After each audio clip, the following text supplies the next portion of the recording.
Begunkodor rail স্টেশনে এক রহস্যময় এবং ভৌতিক কাহিনী। এক রহস্যময় অভিযানে যায়, তাদের সেই অভিজ্ঞতা আজ গল্প হয়ে রয়ে গেছে। ঝাড়খণ্ডে পুরুলিয়া জেলায় প্রত্যন্ত গ্রাম বেগুনকোদো। এই গ্রামটি তার সৌন্দর্যের জন্য যেমন পরিচিত, তেমনি এখানকার অবস্থিত পরিত্যক্ত রেল স্টেশন ভয় এবং রহস্যের জন্য বিখ্যাত। স্থানীয়রা বিশ্বাস করে স্টেশনটি ভুতুড়ে, বিশেষ করে রাতের বেলা এখানে কেউ পা বাড়ায় না। তবে কৌতূহল মানুষ এবং অজানা জানার নেশায় কিছু সাহসী যুবক এখানে একবার আসে। এই ঘটনার সূচনা হয় 1947 সালে। শীতের রাত, স্টেশনটি তখন কার্যকর ছিল। প্রায় রাত 1টা, এক মালগাড়ি ধীরে ধীরে বেগুনকোদো স্টেশনে থামল। সিগন্যালের দায়িত্ব ছিলেন রমেশ মুখার্জি। হঠাৎ করে তিনি দেখতে পান প্ল্যাটফর্মে এক কোণে সাদা পরা এক মহিলা দাঁড়িয়ে আছে। স্টেশন তো কোনো যাত্রীই নেই, এই সময় এখানে কেই বা আসবে? রমেনবাবু স্টেশন মাস্টারের ঘরে বিশ্রাম নিচ্ছিল। হঠাৎ সে জানলা বাইরে তাকিয়ে রমেনবাবু সাহস করে প্ল্যাটফর্মে যান। তিনি মহিলাটিকে দেখে হাঁটতে শুরু করেন, কিন্তু মহিলাটি একদম চুপ। এক সময় রমেনবাবু সামনে থেকে হঠাৎ করে উধাও হয়ে যায়। শীতল বাতাস কানের পাশ থেকে বয়ে যায় আর রমেনবাবু হঠাৎ অজ্ঞান হয়ে পড়ে যায়। পরের দিন সকালে স্টেশনে কর্মচারীরা রমেনবাবুকে স্টেশন অফিসে কক্ষে মেঝেতে অজ্ঞান অবস্থায় পড়ে থাকতে দেখে তার মুখে ফ্যাকাশে হয়ে গেছে। ভয়ে জমাট বাঁধা সবাই বলে রমেন ভূতের ছায়া দেখেছে। কিন্তু রমেন এরপর থেকে সেই ঘটনা নিয়ে আর কখনোই কথা বলেনি। এই ঘটনার পর বেগুনকোদো স্টেশন নিয়ে গ্রামে নানা গুজব ছড়িয়ে পড়ে।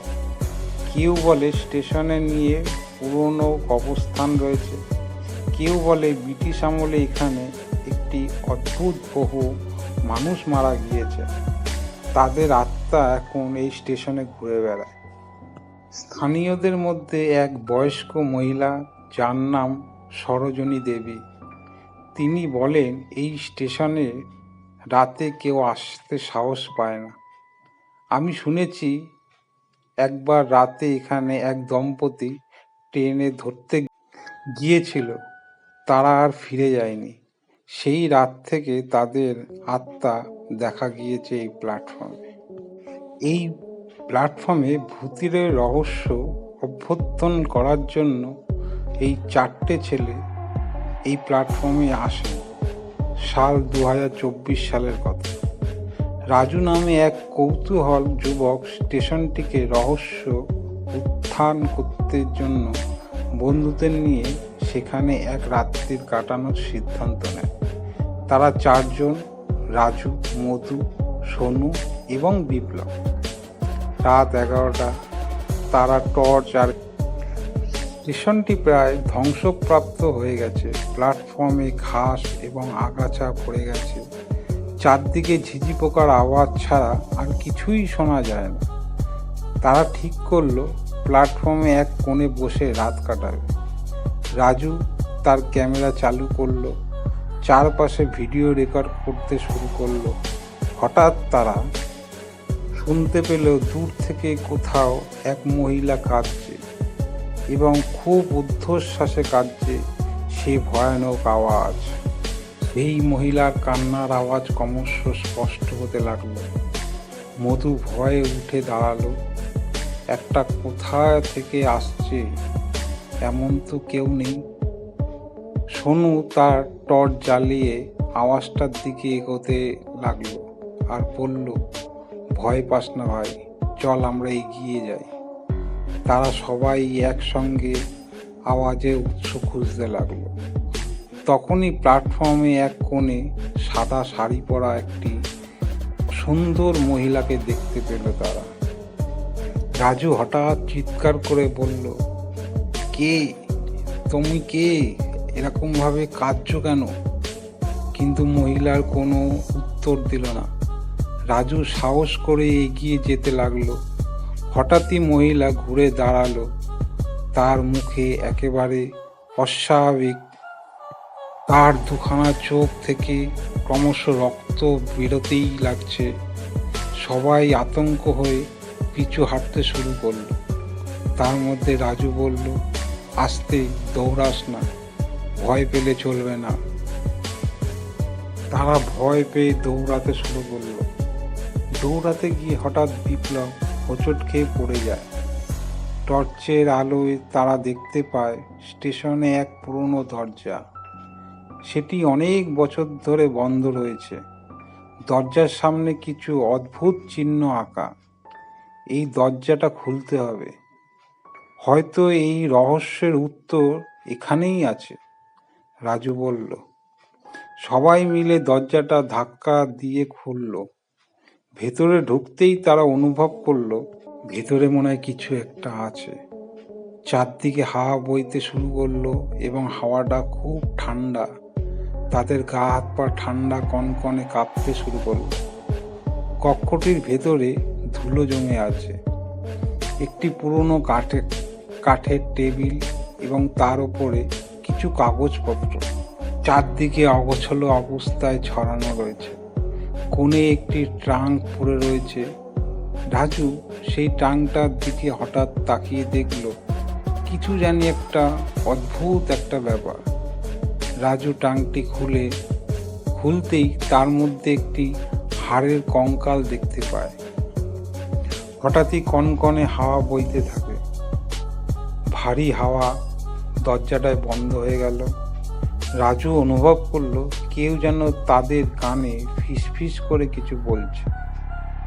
হঠাৎ একটা কণ্ঠে ওই কঙ্কাল ভর্তি কঙ্কাল বাস্ক থেকে হঠাৎ শুনতে পাওয়া যায়, আমাকে বাঁচাও, আমাকে বাঁচাও, আমাকে বাঁচাও। রাজু হঠাৎ জিজ্ঞাসা করলো, তোমার নাম কি? তুমি কে? জিজ্ঞাসা করাতেই সে বলল, আমার নাম সুনিতা। আমি এখানকার স্টেশন মাস্টারের স্ত্রী। আমাকে হত্যা করা হয়েছে। আমাকে হত্যা করে আমার মৃতদেহ এখানে লুকিয়ে রাখা হয়েছে। আমি মুক্তি চাই। সুনিতার আত্মার কাহিনী বলতেই শুরু করলো, ব্রিটিশ আমলে আমার স্বামী এখানে কাজ করত। স্টেশনের চারপাশে ঘন কুয়াশায় জমতে শুরু করলো। রাজু তার ক্যামেরার দিকে তাকালো। ক্যামেরার স্ক্রিনে একটি লেখা ভেসে উঠল, দরজার পাশে পাথর একটি রাখা আছে।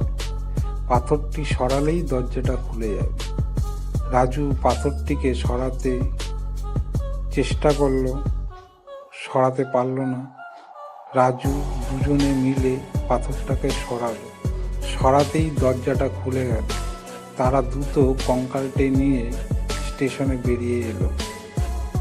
সরাতেই দরজাটা খুলে গেল। তারা দ্রুত কঙ্কালটি নিয়ে স্টেশনে বেরিয়ে এলো। পরের দিন সকাল হলো। সকালে পুলিশকে পুরো ঘটনাটা তারা জানালো। পুলিশ তদন্ত চালিয়ে সত্যি স্টেশনের কক্ষ থেকে কঙ্কালটাকে উদ্ধার করে। এই ঘটনাটা পরের দিন সকালবেলা গ্রামে দ্রুত ছড়িয়ে পড়ে। সবাই বিশ্বাস করলো সুনিতার আত্মা মুক্তি পেয়েছে। তারপর থেকে বেগুনকোদো স্টেশনে আর কোনো ভৌতিক ঘটনা ঘটেনি। তবে রাজু এবং তার বন্ধুরা জানতো এই অভিজ্ঞতাটা তাদের জীবনে চিরকাল স্মরণীয় হয়ে থাকবে। এই বেগুনকোদো রেল স্টেশনটা আজ একটি সাধারণ স্টেশন হয়ে উঠেছে, কিন্তু যারা একবার এই ভৌতিক রহস্য সাক্ষী হয়েছিল তাদের কাছে এটি একটি অবিস্ময়ী অধ্যায়। এই কাহিনীটি আমাদেরকে মনে রেখে দেবে যে কোনো রহস্যই চিরকাল লুকিয়ে থাকতে পারে না, আর কখনো সম্ভবই না থাকা। তো বন্ধুরা, ভিডিওটা কেমন লাগলো? ভিডিওটা যদি ভালো লাগে তাহলে ভিডিওটাকে লাইক করুন আর চ্যানেলটাকে সাবস্ক্রাইব করে রাখুন। এরকম আকর্ষণীয় এবং ভৌতিক ঘটনা নিয়ে এরপরে অনেক ভিডিও আমরা এই চ্যানেলে দেব। তো আপনারা চ্যানেলটাকে সাবস্ক্রাইব করে রাখুন। এই ভিডিওটা যদি আপনি পুরো দেখেন, তাহলে এই ভিডিওতে যার আত্মাটা স্টেশনে ঘোরাঘুরি করত, সেই আত্মাটার নাম কি, সেই আত্মাটা কার আত্মা ছিল, সে মহিলাটার নাম কি, তো এইটা আপনারা চট করে কমেন্ট বক্সে জানান। আর যে উত্তরটা দিতে পারবে তাকে আমি ধন্যবাদ জানাবো। এই বলে শেষ করলাম।